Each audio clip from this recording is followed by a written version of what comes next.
దైవ జ్ఞానం లేకపోతే, దైవ గ్రహింపు లేకపోతే అపవాది మన ముందు తంత్రములు కలిగిన వాడు గనుక మన అమాయకులు చేసి, మన మోసం చేసి, మన జీతాన్ని, మన కష్టాన్ని, మన ఆస్తిని, మన సంతోషాన్ని, అనుభవించవలసిన వాటిని, లేక మన దగ్గర ఉన్నటువంటి ఆనందాన్ని లేకుండా చేసి, అలాగే పుట్టినప్పుడు ఎలా బతుకుతున్నావో ఇప్పుడు కూడా అదే బ్రతుకు అన్నట్టు, ఒకప్పుడు ఎలాగున్నావో ఇప్పుడే అలా, అది ఆనందం లేకుండా, ప్రశాంతత లేకుండా, ఏమీ అనుభవించకుండా, అన్నీ ఉన్నాయి కానీ అనుభవించలేని స్థితిలో ఉన్నట్లుగా ఉండిపోయే పరిస్థితి అపవాది కల్పిస్తుంది.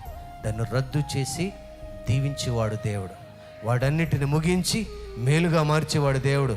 దానికి ఏం కావాలంటే దైవ జ్ఞానము కావాలి, దేవుడు చెప్పినట్లుగా నడిచే ఆలోచన కావాలి, దేవుడు చెప్పిందేదో, దెయ్యం చెప్పిందేదో గ్రహించగలిగిన జ్ఞానం నీకు కావాలి.